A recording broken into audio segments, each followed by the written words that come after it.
This is The Application, where higher ed enrollment strategy gets tactical.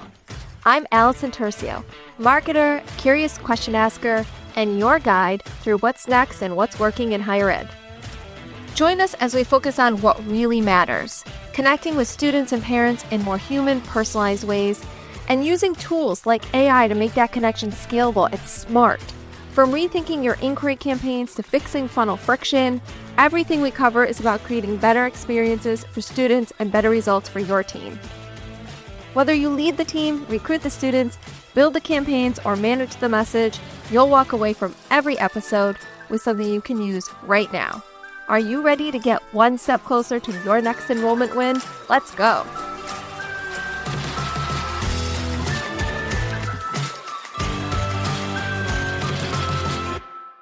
In this episode, I'm recapping a fascinating panel of parents, counselors, and teachers who shared exactly how they help students navigate the college selection and application process and what they wish colleges and universities did better. From what makes the shortlist to the frustrations of waitlists, from email fatigue to the power of a well-timed text message, this conversation was packed with insights you can take back to your team today. I have pulled the biggest takeaways. Number one, parents are pragmatic and transparency wins every time. These parents made decisions based on cost, outcomes, and realism. They were not buying into the marketing fluff. They want straight talk about financial aid, outcomes, and what's truly required to be admitted. Holy Cross was a standout example from their perspective because they tell families upfront, open our emails, do the interview, show demonstrated interest. They felt there wasn't as much of a guessing game. And on the flip side, parents would get frustrated by vague waitlist communications or misleading optional interviews, hard to navigate websites. One parent said, if you can't find the financial aid info in 2 clicks, we're gone. You've lost us. Takeaway 2 is students lead the way with the search as they should, but parents still need updates too. This was a big one. Students are making their own shortlist, but they might be missing deadlines because they don't necessarily read their email. And parents, therefore, want to be copied on critical deadlines, especially for financial aid and housing. And the school counselors back this up by saying this is something that they see every year. So a really great action item here is to build parents into your communications flow. Not necessarily for everything. And we've talked about parent communications on this podcast many times. They really should have their own communications flow, but we need to make sure they are also looped into those can't miss moments, those deadlines. Number 3, communications channels. So text for students and email for parents, according to this panel anyway. They say text messaging works when it's short, clear, and personal. But mass texts get ignored and marked as spam. And if we send too many, that helps it to appear like it's spam.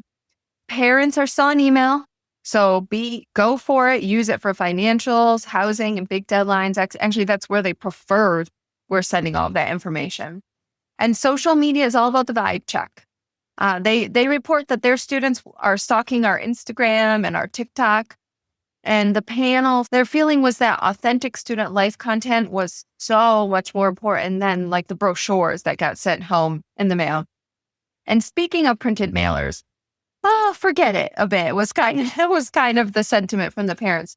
One parent compared getting more than a few print mailings to credit card junk mail. And another said that they read the print, but colleges really should only send 1 or 2 marketing pieces. On the other hand, a single personalized handwritten note can make a huge impression, and they do want to be in the know when it comes to accepted student days. Number 4, tours and accepted student days are make or break. Campus visits still carry huge weight, but students are leaning more on virtual tours, student takeovers, and day in the life videos to rule schools in or out to decide which schools that they're going to visit. And accepted student days, parents said that they were the deciding factor. Schools that do things like Providence College got a shout out for Friar for a Day program, where students take classes and eat on campus. Those types of experience really seal the deal for the families. 5 is that this idea that retention starts before day one. parents and counselors want us to set realistic expectations about freshman year. I think too many students think they'll instantly find their people and everything's going to feel just fine. They're never going to have any kind of worries. And then when they don't, they are likely to transfer. So messaging should really reassure students that it takes time to adjust, while also highlighting mental health resources, tutoring, and career prep. One parent said, "You're putting all this money into recruiting them. Don't lose them in the first year." And another talked about being more real about what first year is like and not just showing the fun and stuff. Because when we do that, it actually contributes to students feeling alone if they are the ones that are struggling in their transition.